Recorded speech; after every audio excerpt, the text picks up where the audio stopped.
अस्सलाम वालेकुम, doctor Faizan. I hope आप सब लोग ठीक होंगे। आज का टॉपिक जो है वो बड़ा बेसिक सा है, how to read an OPG. बड़ा बेसिक सा टॉपिक लग रहा है, हैवी बेसिक, बट अगर आपकी बेसिक स्ट्रॉन्ग होंगी तभी आप उसके ऊपर बिल्डअप करके विद एक्सपीरियंस एक अच्छे क्लिनिशियन बन सकते हैं या एक अच्छे टीचर भी बन सकते हैं। लेकिन अगर आपकी बेसिक्स ही शेकी हैं, जो मर्ज़ी उसके ऊपर आप एक मीनार बना दें, वो गिरेगा, वो हाउस ऑफ कार्ड्स है, वो नीचे जाएगा, क्योंकि आपकी जो है ना अभी तक क्लियर नहीं है दिमाग में कि ये क्यों हो रहा है जो हो रहा है। तो कोई भी चीज़ अगर आपने स्टार्ट करनी है, कोई भी प्रोसीजर, तो पहली चीज़ होती है डायग्नोसिस, फिर होता है इवैल्यूएशन, फिर होता है ट्रीटमेंट प्लानिंग। तो डायग्नोसिस के लिए हमें चाहिए एक क्लिनिकल तस्वीर, जब हम मुंह के अंदर देखते हैं क्या है, और जैसी देख लेते हैं उसके बाद उसको कोरिलेट करते हैं एक्सरेज के साथ, तब एक कंक्लूजन में पहुंचते हैं कि हाँ इसमें कैविटी, हाँ कोई और प्रॉब्लम है, कोई और चीज़ नज़र आती है। तो एक्सरेज आपके परफेक्टली आपको आने चाहिए रीड करना। पहला जो है, जो आज हम करेंगे, एक सीरीज़ में बना दूंगा, इसकी भी 50 सीरीज़ बनने वाली है इस चैनल पे। तो जो पहली सीरीज़ इसकी बनाऊंगा वो है हाउ टू रीड एक्सरेज। उसमें जो पहला वाला आज का है वो है हाउ टू रीड ओपीजी, अगला वाला है पीए, उसके बाद फाइनली फिर हम सीबीसीटी पे आ जाएंगे। तो मैं आपको आहिस्ता आहिस्ता ग्रेजुअली लेके जाऊंगा। तो पहला जो है आज का वो है how to read an OPG. OPG की सबसे पहले बात कर लेते हैं कि इंडिकेशन क्या क्या है, क्यों हम ओपीजी कराते हैं, कोई और एक्सरे क्यों नहीं करा लेते, पीए क्यों नहीं करा लेते, या सीबीसीटी क्यों नहीं करा लेते, या यहाँ से क्यों नहीं एक्सरे ले लेते, या ऑक्लूजल क्यों नहीं लेते। तो पहली चीज़ है इंडिकेशंस फॉर ओपीजी। उसमें जो सबसे पहले है वो है ओवरऑल इवैल्यूएशन ऑफ डेंटिशन। सारे दांत इसके अंदर नज़र आ जाएंगे, एक बर्ड्स आई व्यू हो जाएगी कि इनके मुंह के अंदर क्या क्या चल रहा है। एक ये हो गया फ़ायदा। दूसरा इंडिकेशन क्या है, अगर कोई सिस्ट है या कोई ट्यूमर है या और कोई चीज़ है, वो आपके नॉर्मल एक्सरेज पे नज़र नहीं आती है, वो मिस हो सकती है। क्योंकि जो नॉर्मल एक्सरेज आप लेते हैं, फॉर एग्जांपल पी है, उसमें 1 2 ढाई 3 दांत आ गए मैक्सिमम अगर छोटे हैं। लेकिन अगर वहाँ जो दांत आप काम कर रहे हैं उसके पीछे वाले दांत के अंदर से सिस्ट बन रही है एक, या कोई और पैथोलॉजी है, आपको पता भी नहीं चलेगा जब तक आप एक ओपीजी नहीं कराएंगे। तो अगर सिस्ट देखनी है या कोई ट्यूमर देखना है या कोई और इस किस्म की चीज़ देखनी है, कोई पैथोलॉजी देखनी है, यू नीड एन ओपीजी। ये हो गई सेकेंड इंडिकेशन। तीसरी इंडिकेशन जो है वो है ग्रॉस इवैल्यूएशन ऑफ टीएमजे। आपको टीएमजे नज़र आ जाएगा, कॉन्डाइल और कोरोनॉइड प्रोसेस, और ऊपर वाली आर्टिकुलर एमिनेंस वगैरह जगह नज़र आ जाएगी। तो आपको टीएमजे सही तरह दिख जाएगा। तो अगर कोई भी प्रॉब्लम टीएमजे के नज़र आ रहे हैं तो वी नीड एन ओपीजी, ताकि हम देख सकें कि वो प्रॉब्लम क्या है, क्यों हो रही है clicking for example.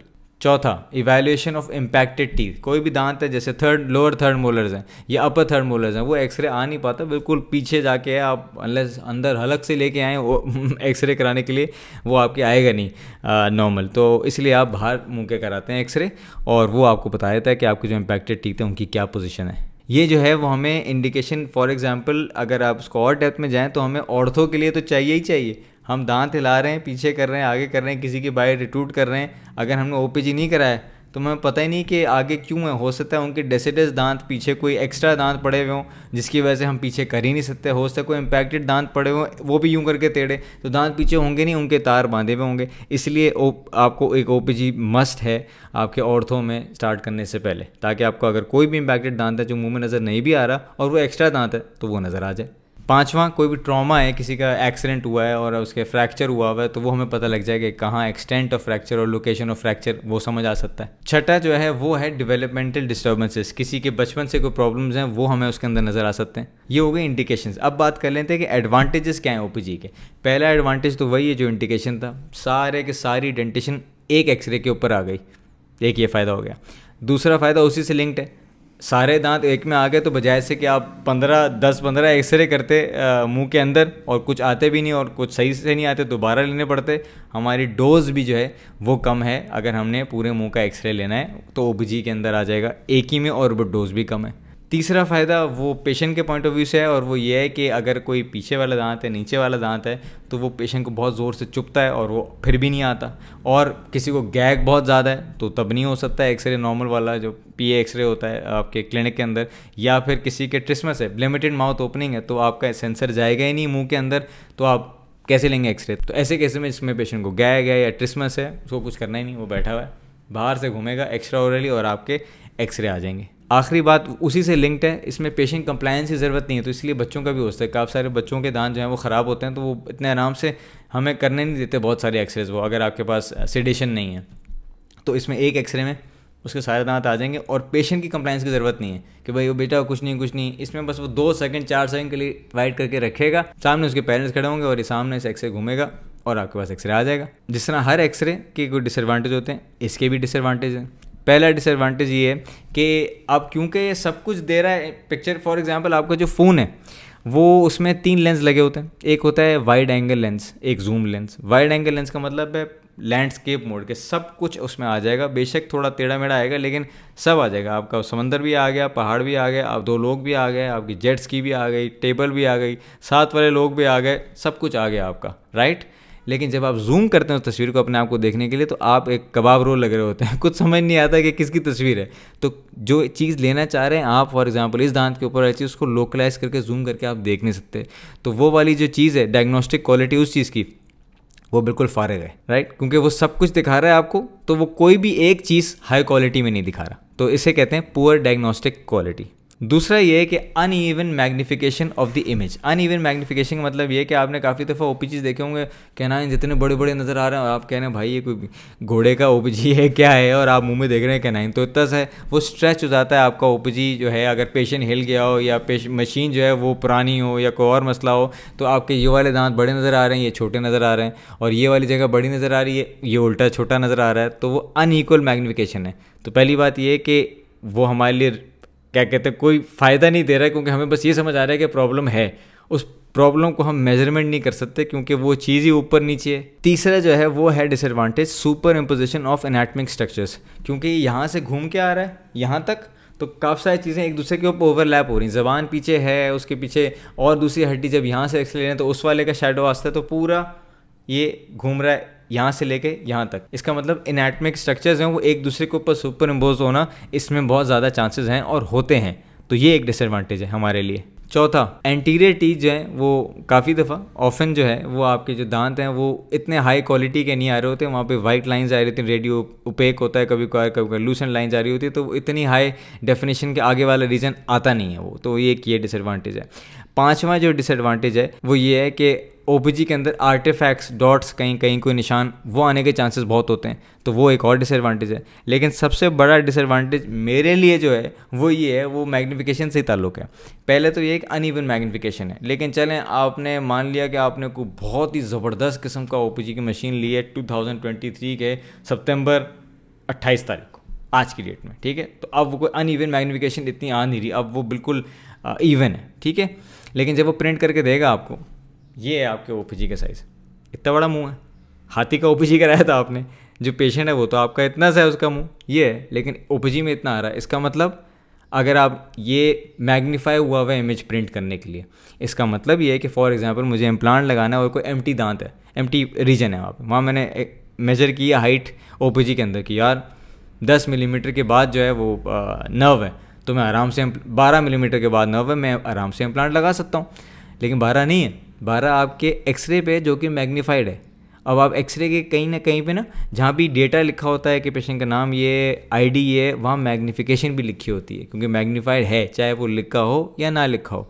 Magnification for example लिखा है 100 टाइम्स, 100x या 100%, इसका मतलब डबल की हुई है।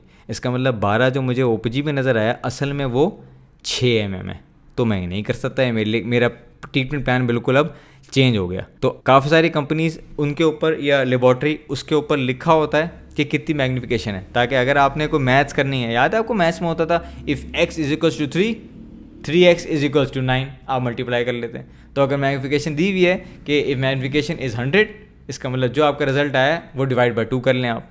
लेकिन बहुत सारे अभी भी हैं लैब्स जिनसे जब रिपोर्ट आती है, और बहुत बड़े हॉस्पिटल्स की हैं, जब उनसे रिपोर्ट आती है तो उसमें मैग्नीफिकेशन लिखा ही नहीं है, लेकिन मैग्नीफिकेशन तो है। अब वो क्या वो 100 है, क्या 125 है, क्या वो 130 है, मुझे नहीं पता, बस मुझे पता है कि मैग्नीफाइड है। तो that thing is useless for me as far as I have to do a linear calculation और मेजरमेंट ऑन दैट एक्सरे। ये तो मैंने आपको बता दी उसकी इंडिकेशन, एडवांटेज, डिसएडवांटेज। अब एक्चुअली जो वीडियो आप देखने के लिए आए हैं अब वो देख लेते हैं कि how to read an OPG. अब मैं आपको एक्सरे के ऊपर लेबल करके बहुत सारे पॉइंट्स दिखाऊंगा कि आपके ओपीजी के अंदर आपको क्या क्या नज़र आता है और क्या क्या आपको ढूंढना चाहिए।